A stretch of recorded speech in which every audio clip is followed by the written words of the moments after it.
ഔപ്പേറിൻ്റെ പ്രോസസ്സിങ്ങിൻ്റെ time എന്ന് വെച്ചാൽ ഞാൻ നവംബറിൽ കൊടുത്തിട്ട് എൻ്റെ ഇതെല്ലാം കഴിഞ്ഞത് ഞാൻ മെയ്യിലാണ് വന്നത്. സോ പിന്നെ എൻ്റെ സമയത്ത് എന്ന് വെച്ച് കഴിഞ്ഞാൽ ഫാമിലി കിട്ടാൻ കുറച്ച് ബുദ്ധിമുട്ടുണ്ടായിരുന്നു. മറ്റേ വെക്കേഷൻ ടൈമൊക്കെ ആയിരുന്നു, ഡിസംബർ കഴിഞ്ഞ് ന്യൂ ഇയറിൻ്റെ ടൈം. അപ്പം കുട്ടികൾക്കൊക്കെ ഫുൾ വെക്കേഷൻ ആയിരുന്നു. അപ്പോൾ അത് തന്നെ ഫാമിലി കിട്ടാൻ ഭയങ്കര ബുദ്ധിമുട്ടുണ്ടായിരുന്നു. എനിക്ക് വന്ന ആദ്യത്തെ 2 ഫാമിലി ഞാൻ റിജക്റ്റ് ചെയ്ത് അത് കഴിഞ്ഞ് 3ാമത് വന്ന ഫാമിലിയാണ് ഞാൻ എടുത്തത്. അപ്പോഴേക്കും ഇത്രയും ടൈം പോയിട്ടുണ്ടായിരുന്നു. അപ്പോൾ അത് നമ്മുടെ ആ ഒരു പ്രോസസ്സിങ്ങിൻ്റെ ടൈമും എല്ലാ കാര്യങ്ങളും അനുസരിച്ചിരിക്കും പ്രോസസ്സ്. എനിക്ക് തോന്നുന്നു പീക്ക് ടൈമൊക്കെ എന്നുണ്ടെങ്കിൽ ഒരു 4 മാസത്തിനുള്ളിലൊക്കെ പോവാം. എല്ലാ ഫാമിലി കിട്ടാൻ ബുദ്ധിമുട്ടെന്നുണ്ടെങ്കിലാണ് ഒരു 6-7 മാസമൊക്കെ പിടിക്കാൻ തോന്നുന്നു. അത് നിങ്ങളൊരു ഏജൻസിനെ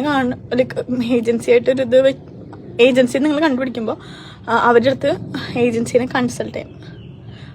ഏജൻസിയുടെ അടുത്ത് ചോദിക്കാം, നിങ്ങൾ ഏത് ഏജൻസി ത്രൂ ആണ് പോകാൻ നോക്കണം. അവരുടെ അടുത്ത് ചോദിക്കാം പ്രോസസ്സിങ് ടൈം എത്രയാണെന്ന്. അപ്പോൾ അവർ പറയും, ഇഫ് നിങ്ങൾക്ക്